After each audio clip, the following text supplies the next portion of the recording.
Francis Ford Coppola's 1992 adaptation of Bram Stoker's Dracula is said to be the most faithful film adaptation of the classic horror story.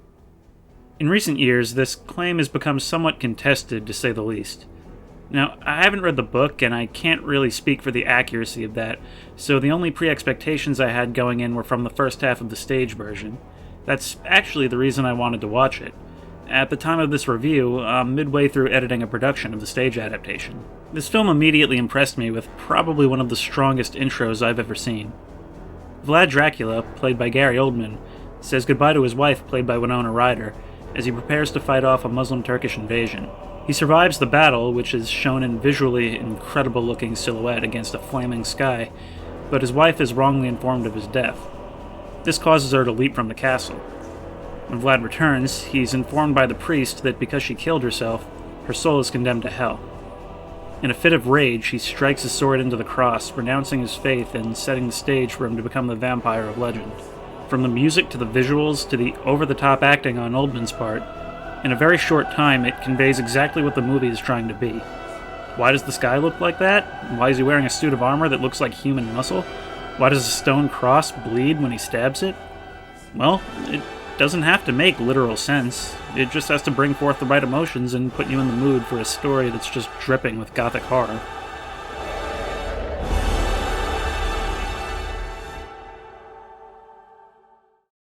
If I do have one complaint with this intro, it's that while the first half is narrated, the rest is not, and the characters are speaking Romanian, so if you're watching without subtitles like I was, you may be somewhat lost as to what exactly is happening.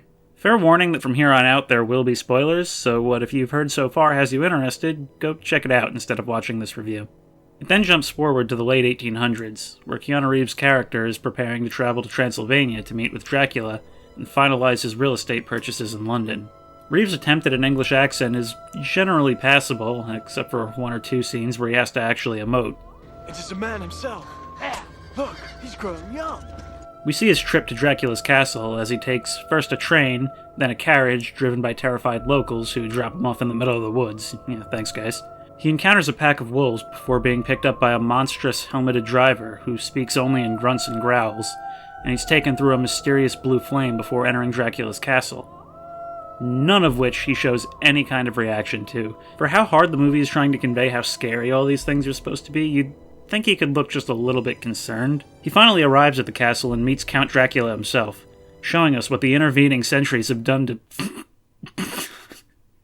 don't worry, he's not going to look like this for the whole movie. Don't get me wrong, the makeup and costume all look great, but did his hair have to look like that? The two have a few scenes together, and we learn a little more about them, with Oldman's performance being sometimes maybe a little too over the top, and Reeves being a little too not that. Eventually, Dracula sees a picture of Harker's soon-to-be wife, also played by Winona Ryder, and believes her to be his dead wife reincarnated. That's right, folks. What we're watching is the spiritual predecessor to The Haunted Mansion. Be sure to pick up the trilogy bundle on Amazon. It's at this moment that he decides to keep Harker as a prisoner and travel to London to take Mina for himself. While there, Harker is subject to numerous horrors at the castle that are sure to have him terrified for his life, such as... Okay, does this guy react to anything? It's at this point where I think the movie tries to translate some things in a way that maybe it shouldn't have. From here until the final act, the pacing and editing are all over the place. Apparently the novel is told in the form of diary entries and newspaper articles, and I think that might be the reason so many scenes come and go so quickly without seeming to connect in a way that flows. Dracula arrives in London, and we get a neat little scene that takes place from the point of view of an early film camera shooting passersby on the street, as Dracula walks into the shot and just stares eerily, seemingly taking an interest, which is supported by him later choosing to meet Mina at the cinematograph exhibition. This is an interesting thing to include because the whole movie is an homage to early film.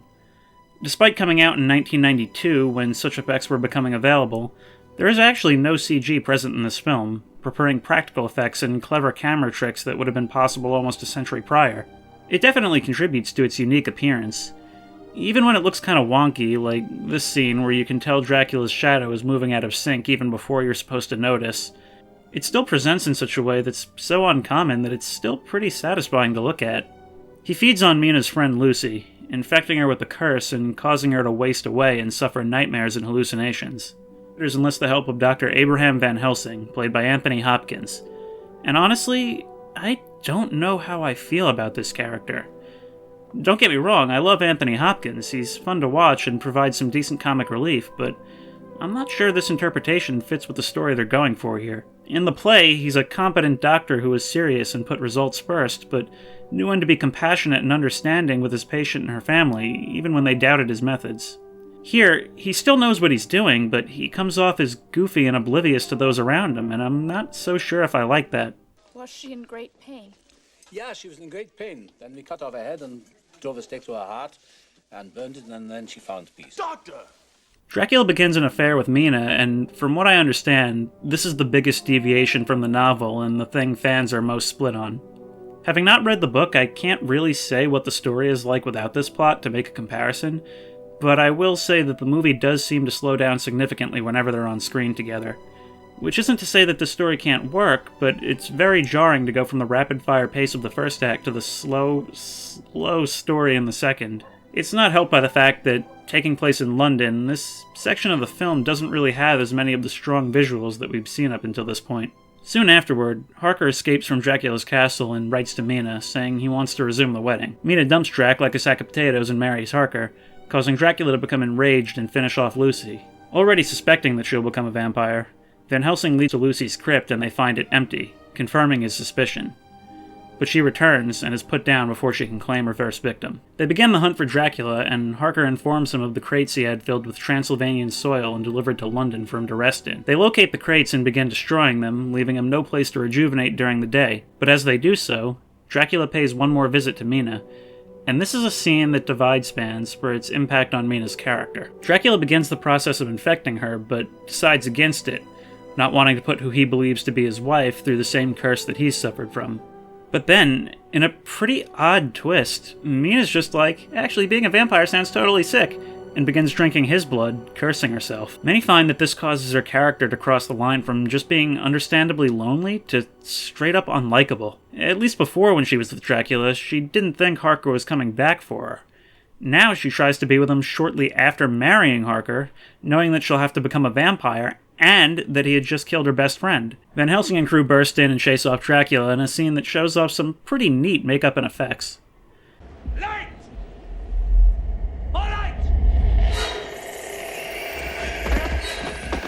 While he now has to return to Transylvania, Van Helsing tells them that in order to break Mina's curse, they'll have to travel there and finish off Dracula for good. Knowing he'll be traveling by ship, the crew head for Transylvania by train in an attempt to arrive ahead of him and kill him during the daylight. They attack the caravan that's transporting him, and here's where we get undoubtedly the best thing about this movie. The crate cam. See, in the play, Dracula couldn't be active during the day at all, as opposed to the movie where he's only in a weakened state. I already found it funny that he basically had to FedEx himself in a tomato box full of Transylvanian soil in order to get to London, but I had assumed he'd be encased in the dirt, hibernating until he reached his destination and then digging his way out. Here, as his caravan is being attacked, we actually see him inside the crate, buried up to his neck, fully conscious and looking around nervously, totally helpless to do anything about it because of the sunlight. I could not stop laughing. Anyway, he breaks out, but is quickly defeated in this state, and Mina decides to stay with him to finish him off, with his soul seemingly being redeemed in the end for some reason. So that was Bram Stoker's Dracula. Do I recommend it? Well, while the story itself is nothing you wouldn't expect, and at 2 hours it does seem to drag at points, I think it's worth a watch, if only for its visuals and commitment to presenting a particular atmosphere, which I think it for the most part excels in. I've heard Oldman's performance described as cheesy or hammy, but I prefer the way TV tropes put it, describing it as having more of an operatic tone. It is no laughing matter. It doesn't burden itself with trying to explain too much. Like, we never find out what was up with the carriage driver or why Dracula is able to take different forms. It just understands that these things fit with the atmosphere and thus belong there. At times, it almost looks like something you'd see in an animated film. That's how stylized it is. For how much things slow down in the middle, I definitely understand why so many people think the add-on plot shouldn't have been there. But if you can sit through that, there's a lot to appreciate about this film's approach to classic horror.